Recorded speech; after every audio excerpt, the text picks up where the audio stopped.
João 21, de 15 a 17. João 21, de 15 a 17. Nós faremos a leitura, então oraremos ao Senhor e passaremos a pregação da palavra do Senhor para a nossa edificação. Então diz assim o texto, irmãos: depois de terem comido, perguntou Jesus a Simão Pedro: Simão, filho de João, amas-me mais do que estes outros? Ele respondeu: sim, Senhor, tu sabes que te amo. Ele lhe disse: apacenta os meus cordeiros. Tornou a perguntar-lhe pela segunda vez: Simão, filho de João, tu me amas? Ele lhe respondeu: sim, Senhor, tu sabes que te amo. Disse-lhe Jesus: pastoreia as minhas ovelhas. Pela terceira vez, Jesus lhe perguntou: Simão, filho de João, tu me amas? Pedro entristeceu-se por ele lhe ter dito pela terceira vez: tu me amas? E respondeu-lhe: Senhor, tu sabes todas as coisas. Tu sabes que eu te amo. Jesus lhe disse: apacenta as minhas ovelhas. Vamos orar. Deus santo e bendito, abençoa-nos agora no ouvir de tua palavra, na pregação do Evangelho de Cristo, do Cristo morto e ressuscitado, que vive está. E, ó Deus, nós te pedimos pelo teu Espírito, que através do ouvir da palavra do Senhor e da ação do Espírito em nosso coração, nós amemos o Senhor Jesus Cristo e sejamos fiéis àquilo que Ele nos designou como a obra que devemos realizar. Assim nós oramos em nome de Jesus, com perdão dos pecados. Amém. Meus irmãos, nós temos visto nestes últimos capítulos do Evangelho, segundo João, que Jesus tem aparecido aos seus discípulos depois de ressuscitado. E esta oportunidade que nós vemos, quando há a pescaria milagrosa, e agora nós vemos a conversa de Jesus com Pedro, esta é a terceira vez que Jesus havia aparecido aos seus discípulos. Na verdade, Jesus já havia aparecido mais vezes. Mas aqui João não conta, nesse trecho, ele não conta as vezes que Jesus apareceu às mulheres. Porque Jesus apareceu às mulheres também. Mas aqui João se concentra na aparição de Jesus aos seus discípulos. Então já era a terceira vez que Jesus aparecia ressuscitado aos seus discípulos. E desta feita, nós temos visto junto, Jesus apareceu quando os discípulos estavam na Galileia, perto, na praia do mar da Galileia, no mar de Tiberíades. E eles tinham tentado apanhar peixes para comer, mas não tinham apanhado nada durante as horas da noite. E Jesus aparece de manhã, lembram-se? Nós vimos isso. E Jesus pergunta a eles: vocês têm o que comer? Eles dizem não. Aí Jesus diz: lancem a rede à direita do barco, e vocês acharão. E eles obedecem a uma pesca maravilhosa, em grande quantidade de peixes. E Pedro, então, depois de avisado por João, João diz: é o Senhor, Pedro. Pedro lança, vestindo a sua túnica, lança-se no mar, vai ter com o Senhor. E depois os discípulos, trazendo um barquinho, também vão ter com o Senhor. E eles ali comem. E agora está o texto que nós lemos. Depois de terem comido ali na praia, Jesus fala com Pedro, começa uma conversa com Pedro. E essa conversa que nós acabamos de ler. Vamos ver então o que o Senhor Deus nos ensina, através de sua palavra, nesse trecho? Olha aí. Depois de terem comido naquela praia ali, a praia da Galileia, do mar da Galileia, depois de terem comido, perguntou Jesus a Simão, Pedro: Simão, filho de João, amas-me mais do que estes outros? Irmãos, essa pergunta é justa. Essa pergunta é justa. Ela pode parecer uma pergunta simples, mas ela é profunda e justa, irmãos.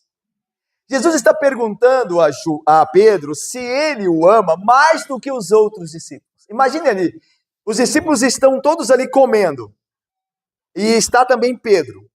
E Jesus então, publicamente, diante dos discípulos, pergunta a Pedro: Pedro, você me ama mais do que estes outros? O seu amor por mim é maior do que o deles por mim? E, meus irmãos, é justo que Jesus assim perguntasse, porque nós nos lembramos da ostentação de Pedro em dizer que amava Jesus mais do que todos. Em João 13, está escrito assim, quando Jesus ele fala que ele está indo para o lugar que os discípulos não podem segui-lo, ele está falando da cruz. Aí diz o texto que Pedro assim perguntou a Jesus, Senhor, por que não posso seguir-te agora? Por ti darei a própria vida. Pedro não diz assim, por que nós não podemos te seguir? Por ti daremos. Ele não disse isso, ele disse, porque eu não posso, eu darei a vida. Eu não sei quanto a esses, talvez eles não te amem tanto, mas eu amo muito, eu darei a minha própria vida. Lá em Mateus 26, a mesma conversa é descrita assim, Pedro diz assim, ainda que o Senhor venha a ser um tropeço para todos esses, jamais o será para mim. Ele se ostentou diante dos demais. Ele disse que amava mais do que os outros. Daí Jesus agora, de maneira justa, pergunta, tu me amas mais do que estes? O seu amor é tão forte assim? O seu amor é tão puro assim? O seu amor é tão singular assim como você proclamou? Você me ama mais agora, depois de tudo que aconteceu? Depois de você ter me negado 3 vezes? Você me ama mais do que esses, Pedro? Meus irmãos, o Senhor estava dizendo, Pedro, você ainda agora se exaltará acima dos seus irmãos? Você ainda não percebeu a sua fraqueza? Que você não é ainda a pedra? Lembra? Pedro? É interessante que Jesus não diz aqui, lembra quando o texto diz que Jesus vai perguntar a Simão, ele não diz Simão Pedro, ele diz Simão, filho de João, ele exclui o Pedro, porque Simão, Pedro, achava que era uma pedra, ele achava que era muito firme, ele achava que era muito crente, até ser provado e cair. E agora Jesus diz, olhe para você, Simão, você tem toda essa força mesmo? Você é esta pedra mesmo? Você é mais crente que seus irmãos?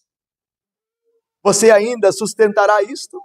Irmãos, não é verdade que as mais terríveis quedas são precedidas da mais orgulhosa confiança? Não é verdade? Que as mais terríveis quedas dos homens sempre são precedidas da mais orgulhosa confiança. Lembre-se de Davi. Quando Davi não saiu à batalha, na época em que os reis costumavam a sair, mas Davi confiou muito nele, confiou muito no exército dele, e se tornou omisso quanto aos seus deveres, quanto à batalha, e caiu, e foi tentado, e não resistiu, porque ao invés de estar batalhando, vigilante, atento, esforçando-se, ele achou que era crente demais. Ele achou que estava seguro demais. Ele achou que não precisava vir à reunião de oração na terça-feira, tendo tempo para isso. Ele achou que não precisava gastar tanto tempo lendo a Bíblia, que ele poderia dormir aquele dia sem ler a Bíblia, porque amanhã ele leria. Ele achou que estava seguro demais. E ele caiu. Pedro também disse que não negaria o Senhor Jesus Cristo, que se precisasse ou preciso fosse, ele morreria com Jesus Cristo, mas quando no Getsemane Jesus diz orai aqui, ele dormiu, e Jesus o repreendeu dizendo, nem uma hora vocês podem vigiar, com você que diz, Pedro, está tão pronto, tão atento, tão sensível, você não pode orar nessa hora. Meus irmãos, nós seríamos sábios ao ouvir a Bíblia. O Senhor Deus diz que a soberba precede a ruína. E a altivez, o olhar de quem parece estar firme, aquele olhar alto, a altivez de espírito precede a queda. Quando você ver alguém soberbo, quando você ver alguém que olha de baixo como se fosse mal, você pode esperar que se essa pessoa não se arrepender, ela será quebrantada. ela será, de fato, corrigida. A Bíblia diz: a soberba precede a ruína. O olhar altivo, o olhar do alto, precede a queda. Aos loucos, diz a Bíblia, a sua impressão de bem-estar os leva à perdição. Provérbios 1, 32. Nós seríamos sábios, irmãos, ao atender à advertência do apóstolo Paulo. Ele diz assim: aquele, pois, que pensa estar em pé, veja que não caia. 1 Coríntios 10, 12. Irmãos, Pedro achava que não cairia jamais. Ele confiou em si mesmo. Ele caiu. E agora Jesus quer chamá-lo à consciência espiritual de que ele não é tão forte assim. Ele deve admitir que ele não é ninguém sem Cristo. Por isso Jesus pergunta a ele: tu me amas mais do que esses? Você ainda vai sustentar que você é melhor do que esses? Outra coisa, meus irmãos, que nós aprendemos aqui logo no início, é a importância do amor a Cristo. Ele pergunta a Pedro: tu me amas? Essa parece ser uma indagação, uma pergunta simples, certo? Mas longe disso.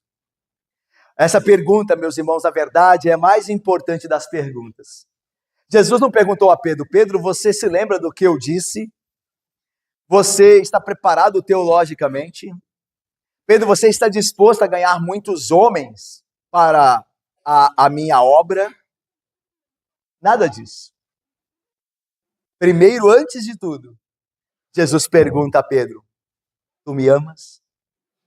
Irmãos, nós podemos fazer, nós podemos declarar, nós podemos saber, nós podemos falar das coisas de Cristo e demonstrar muitas obras em nossa vida religiosa, muito ativismo. Mas apesar de tudo isso, nós podemos fazê-lo sem amor.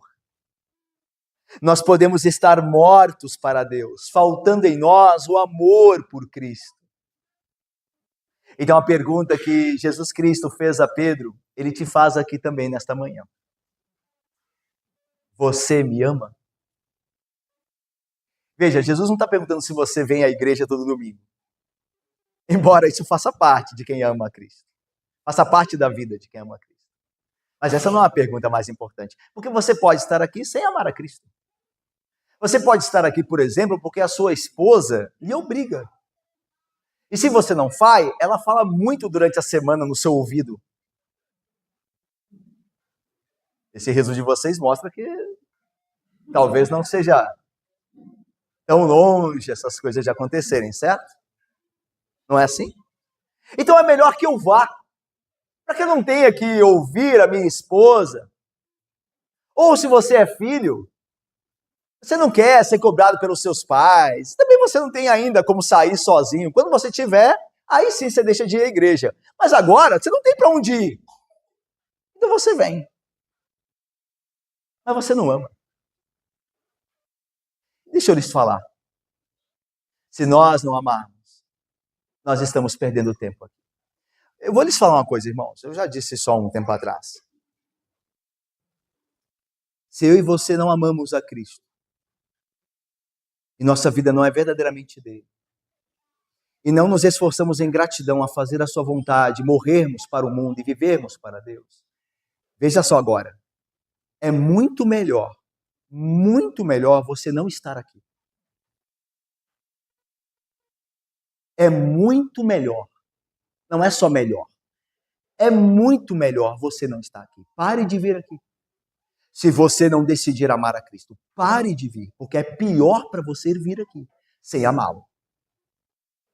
E para mostrar que o que eu digo aqui tem base bíblica, é o que Jesus fala a uma das igrejas lá no livro de Apocalipse. Porque não és quente nem frio, eu lhe vomitarei da minha boca. Antes dera fosses frio do que morno, do que alguém que está na minha presença, mas não me ama de coração. Eu prefiro que você não esteja. Está percebendo, irmão? Minha irmã, eu e você só temos uma escolha. Só temos um caminho. E Cristo deixa isso bem claro. O caminho é amar a Cristo. Você ama a Cristo de todo o seu coração. Eu não estou perguntando se você é perfeito. Ninguém é. Eu não estou perguntando se você não tem pecados, porque ninguém não os tem. Eu estou perguntando, você ama Cristo de tal maneira que você vive para a glória dele e luta todo dia, todo instante contra os seus pecados para honrá-lo em santidade. Você o ama, você está disposto a perder a sua vida por amor de Cristo Jesus. Essa é a grande questão. Sem amor a Cristo não há verdadeiro cristianismo. Sem amor a Cristo, como disse um teólogo, não somos melhores que estátuas de cera ou animais empalhados. Não somos melhores sem amor a Cristo. Somos como o bronze que ressoa, ou o símbolo que retine. Não existe vida onde não existe amor. Jesus Cristo pede a cada um de nós, antes de obediência, antes de arrependimento, antes de votos, antes de conduta, ele pede amor, ele pede o coração, porque ele sabe que quando vier o coração, todas estas outras coisas virão junto. Jesus Cristo não perguntou a Pedro, tu vais me obedecer? Tu vais cumprir teus votos? Tu vais ter uma conduta pura e íntegra? Ele não perguntou isso, ele perguntou, tu me amas? Porque quando houver o amor, estas outras coisas estarão presentes. Vamos lá, a resposta de Pedro. Pedro respondeu, sim, Senhor, tu sabes que te amo. Irmãos, perceba que Pedro não compara agora o seu amor por Cristo aos demais discípulos. Veja, ele não diz, sim, Senhor, eu te amo mais do que todos estes. Ele não responde assim. Ele simplesmente responde, Senhor, tu sabes que eu te amo. O Senhor sabia que apesar do fracasso de Pedro, Pedro o amava. Olha o que disse um teólogo, abre aspas. Um servo de Cristo pode ser fraco, instável, temeroso, ignorante e falho em diversas coisas. Mas afinal de contas, ele é um sincero e verdadeiro crente. Pergunte-lhe se ele é convertido, se ele é um crente, se desfruta da graça, se está justificado, se é um eleito ou um filho de Deus. Faça-lhe qualquer uma dessas perguntas. E talvez ele responda que não sabe muito bem. Mas pergunte-lhe se ele ama Cristo. E ele responderá, sim, eu amo. Veja quão profundo é isso. Veja, esse teólogo não está dizendo que é melhor que nós não tenhamos certeza da nossa santificação, da nossa eleição, da nossa justificação, nada disso. Quanto mais nós tivermos certeza dessas coisas, melhor para a nossa vida, para a nossa alma. Mas o ponto é que pouco importa alguém que tem ciência, que tem intelecto alimentado com doutrina sobre justificação, eleição, santificação, quando essa pessoa não ama Cristo. E mesmo que uma pessoa não esteja tão certa da doutrina da eleição, ou tenha algumas dificuldades para entender a justificação, mas se ela ama a Cristo, ela está em Cristo, ela será salva. Porque o amor de Deus foi derramado no coração dela. Você não conhece gente que sabe demais teologia e parece amar pouco a Cristo? Eu conheço, infelizmente. E não quer dizer que saber demais teologia é algo ruim, por favor. Mas infelizmente nós conhecemos gente que sabe muito de teologia, mas não amam a Cristo como deveriam. E nós também conhecemos, pela graça de Deus, pessoas que não são tão instruídas teologicamente, mas vivem de uma maneira santa, porque amam a Cristo verdadeiramente. Eles não têm teologia má, porque é impossível que alguém ame a Cristo e sua palavra, seja um mau teólogo, seja um herege. Mas é verdade que muitas vezes eles não compreendem todas as coisas, ensinadas na palavra de Cristo, mas eles amam, porque você vê na vida deles que eles amam. A vida deles prova o amor deles por Cristo. As suas atitudes, o que eles fazem e o que deixam de fazer. Esta é a pergunta que mais importa. Esta é a pergunta que mais importa. E Pedro respondeu: sim, Senhor, tu sabes que eu te amo. É verdade, eu sou falho. É verdade, agora eu entendo. Eu imaginei muito de mim. E eu caí. Mas eu nunca deixei, Senhor, de lhe amar. E Jesus responde então a Pedro com uma ordem. Diz o versículo final do versículo 15. Ele lhe disse: apacenta os meus cordeiros. O amor de Pedro pelo Senhor e sua reintegração ao ministério deve ser demonstrado através do pastoreio do rebanho do bom pastor. É interessante que assim como Pedro caiu publicamente, ele caiu publicamente, lembra? Estava cercado de gente quando ele caiu e negou Jesus. A restauração dele tem que ser pública. Então, na frente de todos os discípulos, Jesus o reintegra ao ministério. Então, apacenta as minhas ovelhas. Ele pecou publicamente. Ele foi reintegrado, foi perdoado publicamente. E agora reintegrado ao ministério publicamente. Apacenta as minhas ovelhas. Ou seja, o amor de Pedro deve demonstrar ser real através da obediência à comissão que Deus lhe deu. Tu me amas? Te amo. Então apacenta. Então faz o que eu estou lhe ordenando. Apacenta. Irmão, amor a Cristo é obediência. Quem ama, obedece. Irmão, eu creio que se nós sairmos daqui, meu irmão e minha irmã, hoje, com isso na mente, já Deus muito nos abençoou. E se nós vivemos ainda mais. Amor é obedecer. Se você e eu não obedecemos aos mandamentos, esqueça, nós não amamos. Amar e obedecer a Deus, a nossa obediência é a exposição do nosso amor. A obediência é a expressão visível de um amor invisível. Alguém vê amor? Você pode ver amor? Amor não se vê, mas obediência você vê. Zelo você vê. Dedicação você vê. Santidade você vê. Não deixe que Satanás te engane. Nem o nosso velho homem, que ainda terrivelmente habita em nós. Amar é obedecer. Querem prova disso, bíblica? Jesus disse: aquele que tem os meus mandamentos e os guarda, este é o que me ama. Quer conhecer alguém que me ama? Veja se ele obedece os meus mandamentos. Mas Jesus pergunta mais duas vezes a Pedro a mesma coisa. Olha, versículo 16 e 17. Tornou-lhe a perguntar pela segunda vez: Simão, filho de João, tu me amas? Ele lhe respondeu: sim, Senhor, sabes que te amo. Disse-lhe Jesus: pastorei as minhas ovelhas. Pela terceira vez, Jesus lhe perguntou: Simão, filho de João, tu me amas? E agora há algo novo. João diz assim: Pedro entristeceu-se por ele, Jesus, ter lhe dito pela terceira vez: tu me amas?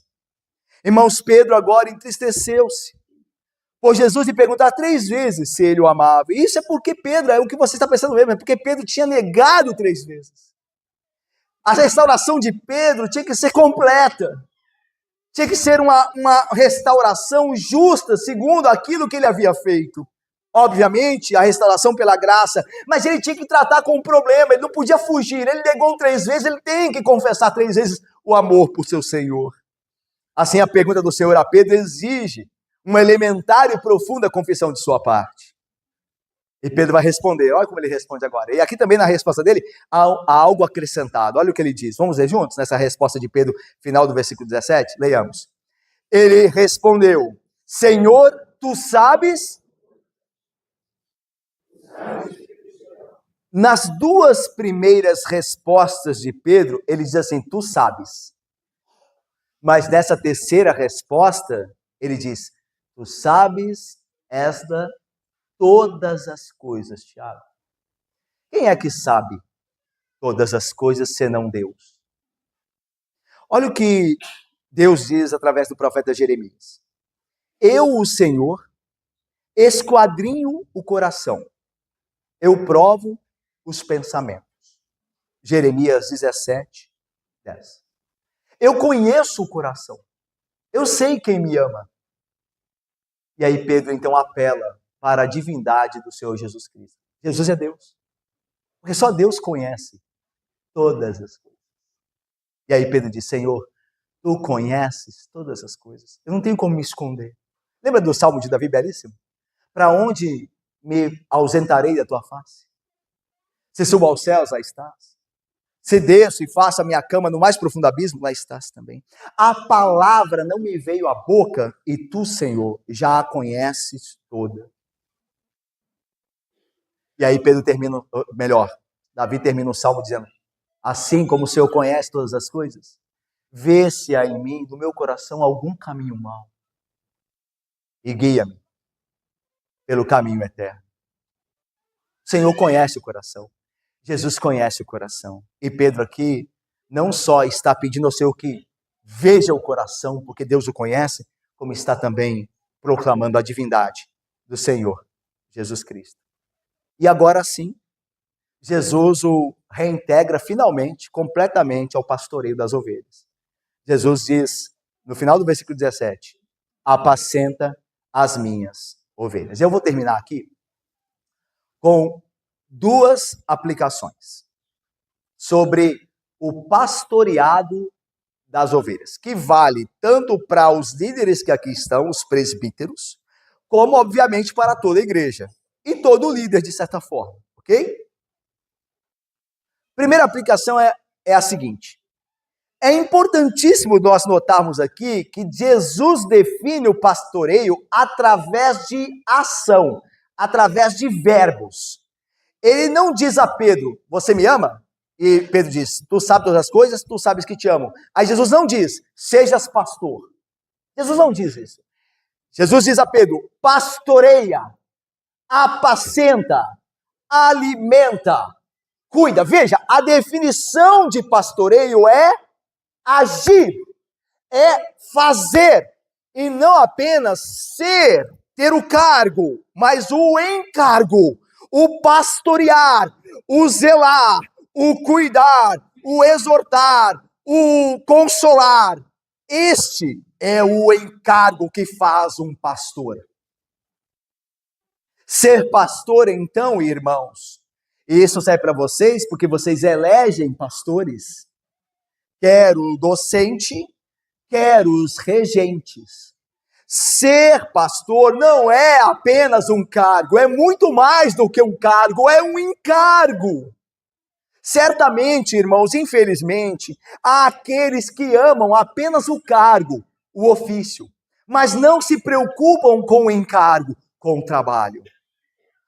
João, o mesmo apóstolo que escreveu o Evangelho, lá na sua terceira carta, ele denuncia um homem chamado Diótrefes.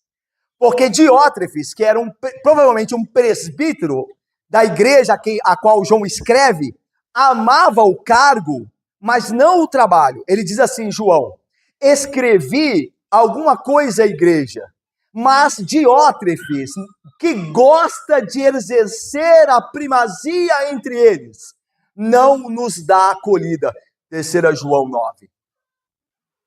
Diótrefes, que gosta de exercer a primazia, que gosta do cargo, que tem prazer no seu nome ser falado e falado e falado e falado, mas não está preocupado com a obra. Nós estávamos ensinando esse texto às terças-feiras da reunião de oração, nos momentos antes que nós temos de meditação, e aqui o ponto é que Diótrefes não dava acolhido a João.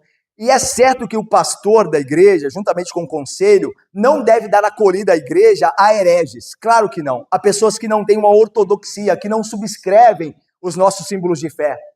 Não devemos dar acolhida, de forma alguma.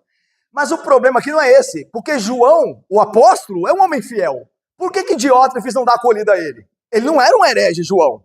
Ele não era um falso pastor. Mas Diótrefes, mesmo assim, não dava acolhida a ele. Por quê? Porque Diótrefes gostava de ter a primazia. Ele gostava do cargo, mas não do encargo. Diferentemente de Diótrefes, o apóstolo Paulo, quando fala do seu ministério, pouco se importa com o cargo ou com o seu nome, mas muito com o encargo e o trabalho.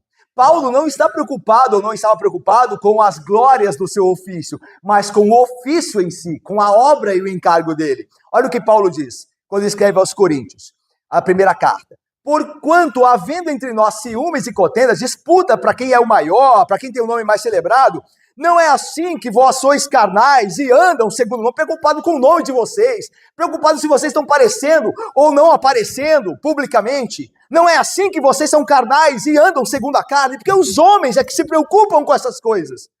Quando, pois, alguém diz eu sou de Paulo e outros eu de Apolo, não é evidente que vocês estão andando segundo os homens deste mundo? Quem é Apolo? E quem é Paulo? São servos por meio de quem crestes, e isto conforme o que o Senhor concedeu a cada um. É verdade, eu plantei, Apolo regou, mas o crescimento não veio de nós, veio de Deus. De modo que nem é o que planta alguma coisa, nem o que rega, mas Deus é, porque Ele é que dá o crescimento. Paulo preocupado com a obra de Deus, não com o nome dele. Ora, o que planta e o que rega são só, fazem a mesma obra. E cada um receberá o seu galardão, segundo o seu próprio trabalho. Não o cargo, mas o encargo. Porque de Deus somos cooperadores. Lavoura de Deus, edifício de Deus sois vós. 1 Coríntios 3, 3, 9. Paulo define o seu ministério pelo encargo. Ele vai dizer em outro local. Mas pela graça de Deus, sou o que sou. E a sua graça, que me foi concedida, não se tornou vã. Antes, trabalhei. Ele diz assim, antes eu tive muitos títulos. Antes os meus nomes estavam nos jornais da igreja. Antes estava na internet o meu nome. Paulo não está preocupado com isso. Paulo diz assim, antes trabalhei muito mais do que todos eles. Todavia não eu, mas a graça de Deus comigo. 1 Coríntios 15, 10. Isso não quer dizer, irmãos, que... Eu sempre lembro isso aqui para vocês.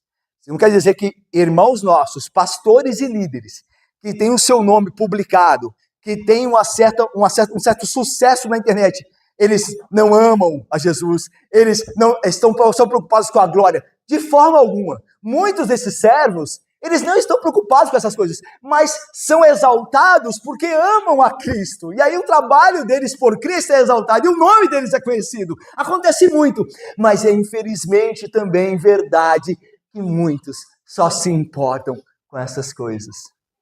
Muitos pastores não pastoreiam sua igreja, ficam saindo aí, rodando o mundo, mas não tem uma congregação, não conhece o povo da igreja deles, porque não tem tempo, irmãos, porque são preocupados com outras coisas. Muitos pastores se dão a serem youtubers, tem um canal. Muitos têm, são pastores, mas quantos outros não têm tempo de pastorear? Eu fico pensando, irmãos, o trabalho do pastor de fazer um sermão, fazer um estudo de semana, cuidar da congregação, responder mensagens no WhatsApp, dar tempo aos membros. Gente, é tanta coisa. Aí eu falo assim, como é que consegue ainda fazer tantas outras coisas? Veja, isso aqui sem estabelecer, Deus conhece o nosso coração, sem estabelecer nenhum julgamento, é apenas uma pergunta. Mas é verdade que muitos estão preocupados com o nome, e não com a obra, com o encargo. Muitos estão preocupados com títulos, mas não com o trabalho, com o encargo. Irmãos, um pastor e presbíteros da igreja devem ser conhecidos pelo encargo, e não pelo cargo apenas. O cargo deve ser respeitado, mas eles só serão pastores e presbíteros pelo trabalho deles na igreja, pelo envolvimento deles com a igreja e com o rebanho. É assim que você conhece um líder da igreja. Enquanto ele está comprometido com o rebanho, que não é dele, é de Cristo. E aí eu termino a minha última aplicação e meu sermão aqui, irmãos. O rebanho não é do pastor aqui. O rebanho nem é dos presbíteros. O rebanho é de Cristo. Nós cuidamos do rebanho de Cristo e nós daremos conta a Cristo a respeito do seu rebanho. Isso é muito claro quando Jesus fala 3 vezes a Pedro, apacenta as minhas ovelhas. Apacenta o meu rebanho. A igreja não é do pastor. A igreja não é do conselho. A igreja não é de uma família poderosa. A igreja não é de ninguém senão de Cristo. Cristo é o Senhor da igreja e Ele a rege por sua palavra. É dele a igreja. E pastores deveriam tremer e temer ao lidar com a igreja, porque não é deles, é de Cristo. Ao mesmo tempo, nós sabemos, é um grande privilégio, é uma graça, uma alegria indizível ser um ministro do Evangelho, ser um presbítero, ser um diácono, ajudar o povo de Deus, liderar em amor, em humildade, em fidelidade. Nada se compara a quem para isso foi vocacionado. Mas lembremos, a igreja de Cristo. E a igreja é regida pela palavra de Cristo. Olha o que Paulo diz aos presbíteros, lá em Atos. Atendei por vós e por todo o rebanho, que não é de vocês, mas é o rebanho de Deus, que Deus colocou sob o cuidado de vocês. Mas o rebanho é de Deus e a igreja de Cristo, Paulo diz, para pastoreardes a igreja de Deus, a qual ele comprou com o seu próprio sangue. Pastores e presbíteros cuidam da igreja de Deus, a qual ele, em Cristo, comprou com o seu sangue. É por isso, irmãos, que há um juízo severo da parte de Deus que está reservado aos maus pastores. E não se engane, vocês ligam a televisão, vocês veem, são vários. Bons pastores são poucos. Lembra que Jesus diz, olhe para o campo, vejam os campos, como estão prontos para a colheita, mas os trabalhadores são poucos. Os verdadeiros trabalhadores são poucos. Rogai a Deus para verdadeiros trabalhadores que Ele os levante, porque são poucos.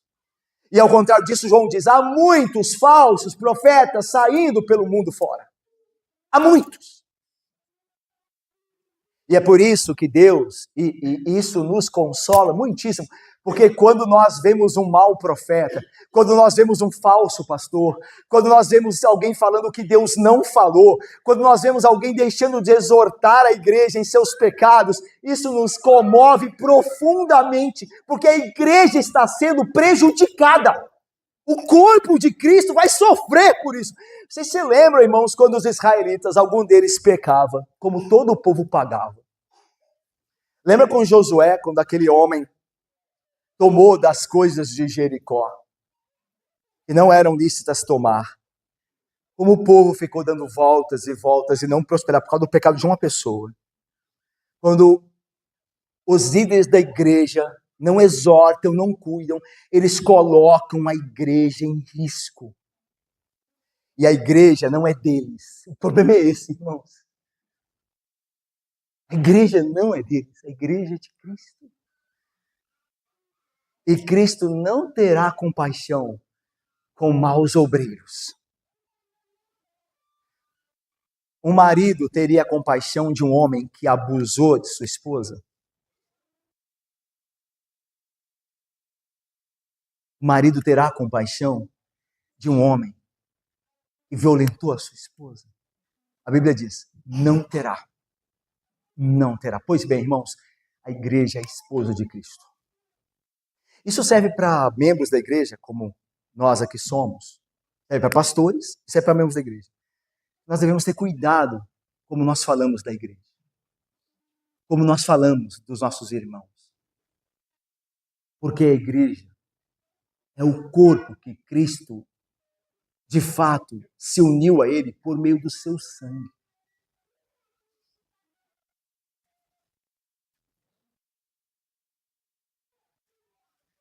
Eu preparei muitos textos sobre o juízo severo de Deus contra os falsos pastores, mas eu vou ler apenas um.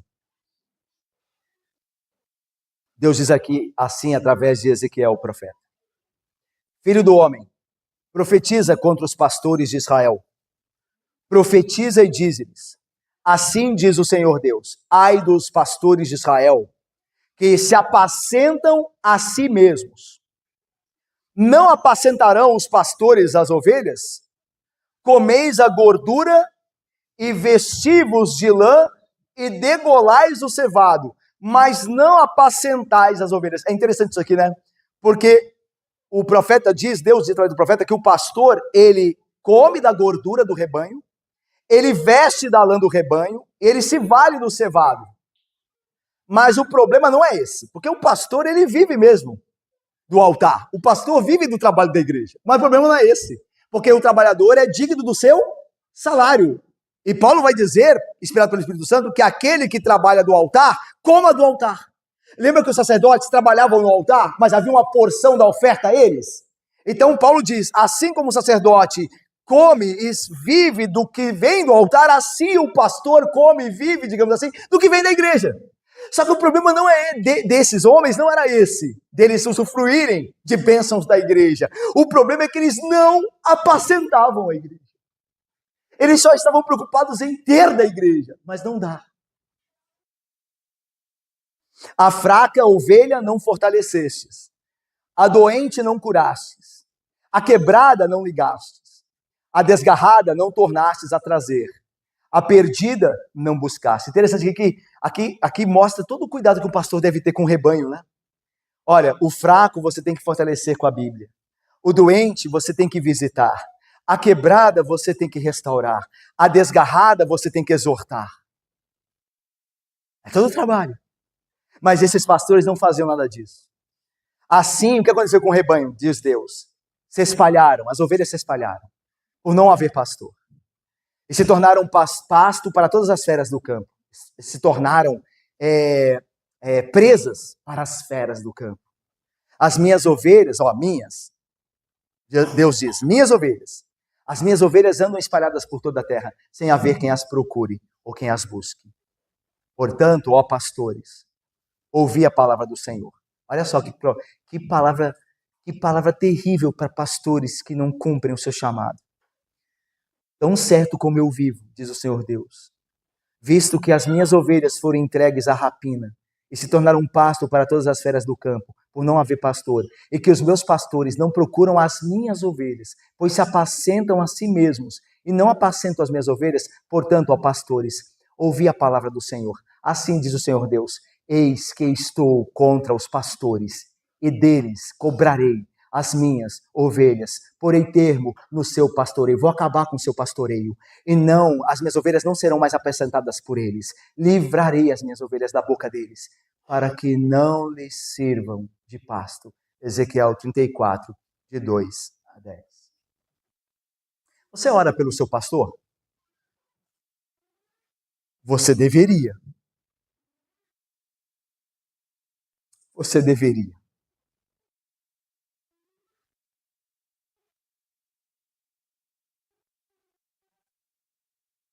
Você deveria. Ore a Deus para que o seu pastor seja guardado pela graça dele.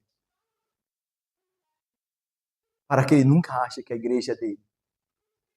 E que ele nunca conduza a igreja pelo que ele acha ou deixa de achar. Mas pela palavra de Cristo. Porque muito será cobrado quando nós vimos aqui.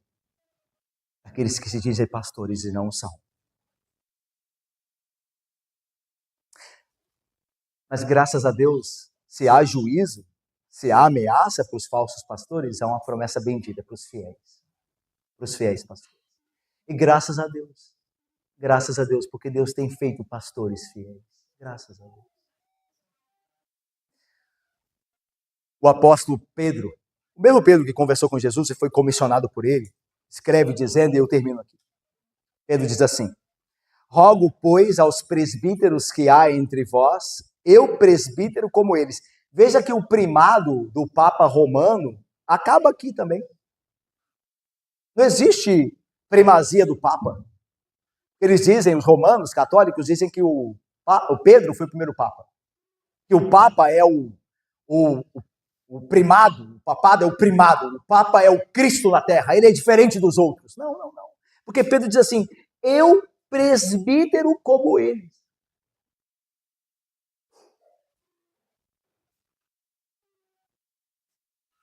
Rogo, pois, aos presbíteros que há entre vós, eu presbítero como eles, e testemunha dos sofrimentos de Cristo, e ainda co-participante da glória que há de ser revelada. Pastoreai o rebanho de Deus que há entre vós, não por constrangimento, porque vocês são obrigados a isso, mas espontaneamente, porque vocês desejam e têm amor pelo rebanho, como Deus quer. Nem por sorte da ganância pensando em dinheiro, mas de boa vontade. Nem como dominadores do rebanho, que usam de violência e constrangimento para fazer com que o rebanho obedeça, antes tornando-vos modelo do rebanho. Aí vem a promessa. Ora, logo que o Supremo Pastor, só tem um pastor, o Supremo, é Cristo. Quando ele se manifestar, recebereis, pastores, a inacessível coroa da glória.